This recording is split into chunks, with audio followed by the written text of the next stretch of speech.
महाराज युधिष्ठिर ने पूछा, हे भगवान, आपने सफला एकादशी का महात्मा बताकर बड़ी कृपा की। आप कृपा करके यह बताइए कि पौष शुक्ल एकादशी का क्या नाम है, उसकी क्या विधि है और उसमें कौन कौन से देवता का पूजन किया जाता है। तब भगवान श्री कृष्ण जी बोले, हे राजन, इस एकादशी का नाम पुत्र एकादशी है। इसमें भी नारायण भगवान की पूजा की जाती है।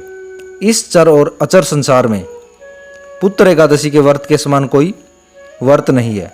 इसके पुण्य से मनुष्य तपस्वी, विद्वान और लक्ष्मीवान होता है। इसलिए मैं एक कथा कहता हूँ जो तुम ध्यानपूर्वक सुनो। भद्रावती नामक नगरी में सुकेतु नाम का एक राजा रहता था। उसके कोई पुत्र नहीं था। उसकी स्त्री का नाम सेवा था। वह निपुत्री होने के कारण सदैव चिंतित रहा करती थी। राजा के पितर भी रो रो कर पिंड लिया करते थे और सोचा करते थे, इसके बाद हमको कौन पिंड देगा। राजा को भाई, बांधव, धन, हाथी, घोड़े, राज्य और मंत्री, इन सब ने किसी से भी संतोष नहीं होता था। वह सदैव यही विचार करता था कि मेरे मरने के बाद मुझको कौन पिंड दान करेगा। बिना पुत्र के पितरों और देवताओं का ऋण मैं कैसे चुका सकूंगा। जिस घर में पुत्र ना हो उस घर में सदैव अंधेरा ही रहता है। इसलिए पुत्र उत्पत्ति के लिए प्रयत्न करना चाहिए। जिस मनुष्य ने पुत्र का मुख नहीं देखा वह धन्य है। उसको इस लोक में यश और परलोक में शांति मिलती है, अर्थात उनके दोनों लोक सुधार जाते हैं। पूर्व जन्म के कर्म से ही इस जन्म में पुत्र, धन आदि प्राप्त होते हैं। राजा इसी प्रकार रात दिन चिंता में लगा रहता था।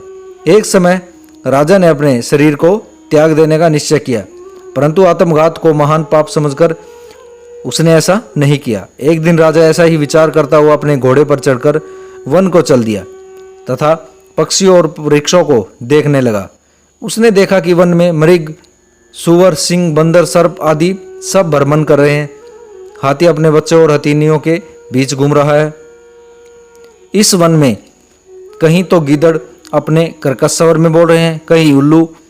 वन के दृश्यों को देखकर राजा सोच विचार करने लग गया। इसी प्रकार आधा दिन बीत गया। वह सोचने लगा कि मैंने कई यज्ञ किए, ब्राह्मणों को स्वादिष्ट भोजन से तृप्त किया, फिर भी मुझको दुख प्राप्त क्यों हुआ। राजा प्यास के मारे अत्यंत दुखी हो गया और पानी की तलाश में इधर उधर भटकने लगा। थोड़ी दूर पर राजा ने एक सरोवर देखा। उस सरोवर में कमल खिले थे तथा सारस, हंस, मगरमच्छ आदि विहार कर रहे थे। उस सरोवर के चारों तरफ मुनियों के आश्रम बने हुए थे। उसी समय राजा के दाहिने अंग फड़फड़ने लगे। राजा शुभ शकुन समझकर घोड़े से उतरकर मुनियों को दंडवत प्रणाम करके बैठ गया। राजा को देखकर मुनियों ने कहा, हे राजन, हम तुमसे अत्यंत प्रसन्न हैं।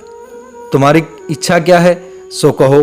राजा ने पूछा, महाराज, आप कौन हो और किसके लिए यहाँ आए हो, कृपा करके बताइए।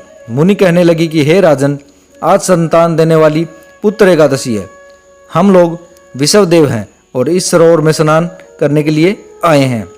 यह सुनकर राजा कहने लगा कि हे महाराज, मेरे भी कोई संतान नहीं है। यदि आप मुझ पर प्रसन्न है तो एक पुत्र का वरदान दीजिए। मुनि बोले, हे राजन, आज पुत्र एकादशी है, आप अवश्य ही इसका व्रत करें। भगवान की कृपा से आपके घर में पुत्र होगा। मुनि के वचनों को सुनकर राजा ने उसी दिन एकादशी का व्रत किया और द्वादशी को उसका पारण किया।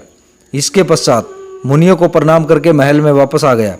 कुछ समय बीतने के बाद रानी ने गर्भ धारण किया और 9 महीने के पश्चात उनके एक पुत्र का जन्म हुआ।